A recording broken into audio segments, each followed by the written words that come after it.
Hello, this is Chef John from foodwishes.com with Jerky Roast Turkey.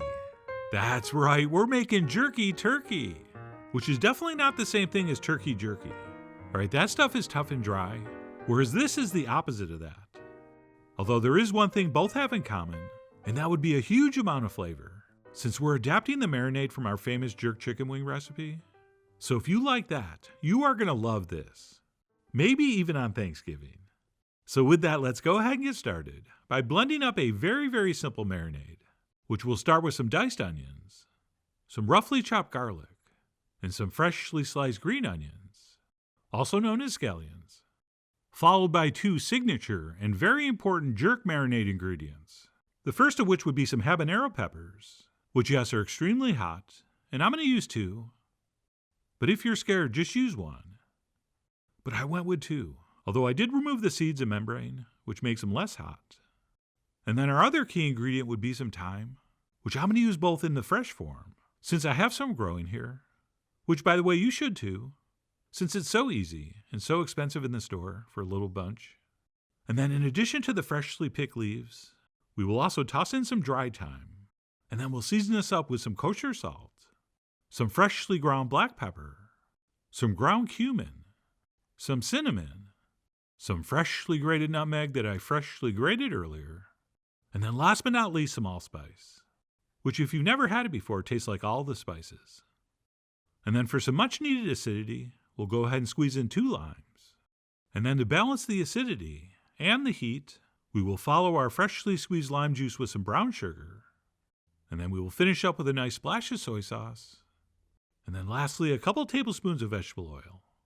And that's it. All we need to do is blend this smooth, which as you can see, I'm doing with an immersion blender. But if you want to dirty your big old regular blender, go ahead. I mean, you are after all the turkey lurkey of your jerky turkey. And speaking of Chicken Little, yes, this entire recipe would work just on a whole roast chicken. In other words, you can make this all year round. And that's it. As soon as that's blended nice and smooth, we will stop. And we will move on to prep our turkey.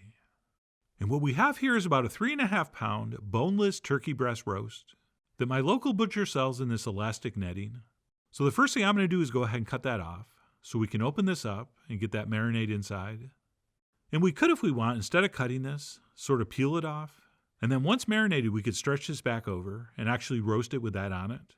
But I think the method I'm going to show you is a little bit easier and safer.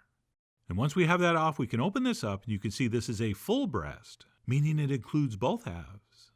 And at this point, I'm going to go ahead and transfer that into a large bowl where the marination is going to take place. But before we do that, what we want to do is peel back the tenderloins. Okay, these 2 strips of meat in the middle of the breast. We want to make sure those are kind of peeled away from the center and spread out like this so we can expose the maximum amount of surface area. And once that has been splayed open, is that the right word? I think so. But anyway, once that's been accomplished, we can go ahead and pour over our marinade, and then we'll grab our tongs, and we will flip, and we will toss, and we will toss, and we will flip this until it's thoroughly and absolutely coated in that marinade all over. Right inside and outside, including every nook and cranny. And then what we'll do once we feel like that's been accomplished is it will eventually end with the skin side up. And then what we'll do is grab some plastic wrap, and we'll press that down over our turkey. And then once wrapped, we will pop this in the fridge from anywhere between 4 and 12 hours. And I've done it for 4 and it was great. And I've done it for 12 and it was even greater. And you could probably even go a little longer. But I just did mine overnight, and I thought it was perfect. And that's it. Once we're ready to roast, we'll go ahead and pull that out of the bowl, and we'll transfer it into a roasting pan. At which point we'll proceed to tie this up. And to do that, we want the skin side up, and we want all that meat folded back in, basically in the exact same shape as it was when we took that netting off. And then once we have that back in the proper position, we're going to take a nice long piece of butcher twine, or string, or unflavored dental floss, and we'll slide that directly under the middle, and then we'll twist that string through about 3 or 4 times, which will give the string enough friction to hold that first knot while we finish the second one. And then once completed, we can go ahead and trim the excess off. Although that's optional, but if we're being honest, if we don't, it's going to bug us. And that's it. To complete this, we'll simply make 2 more ties, one sort of near the front and one sort of near the back. Oh, and like I said, if you want to save that elastic netting, you can. And then once marinated, you could just slip that back over instead of doing these ties. But the problem is, once it comes out of the oven and you try to pull or cut that off, it will sometimes snap back. And you'll have hot jerk seasoning flying around the kitchen, possibly landing in your auntie's eye, which is the last thing anyone needs to have happen. So for me, this is just an easy, safer method.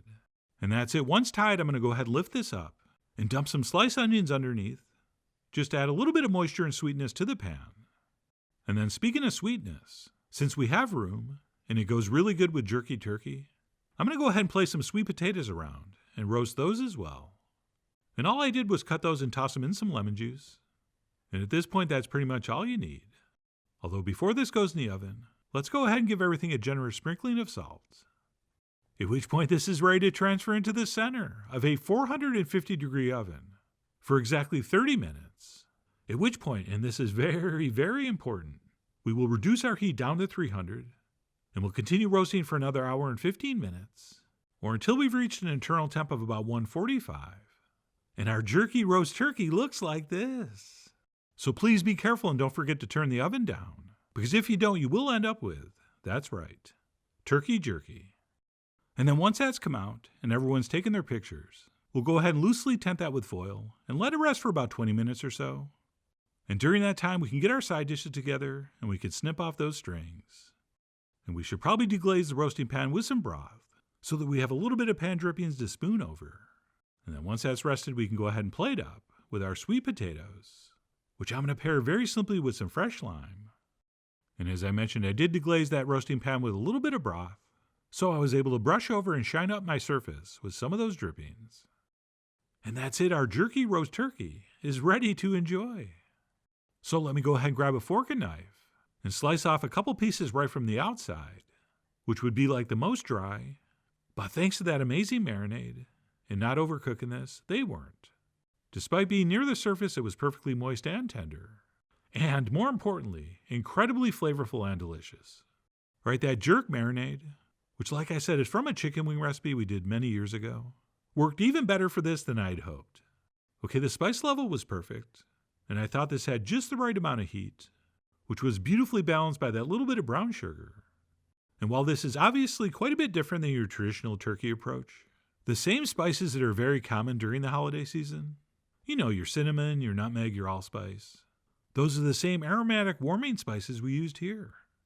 Oh, and since my beans and rice aren't ready yet, and I'm not going to plate a slice up, let me go ahead and cut right through the center so we can give you a great look at that very, very sexy cross-section.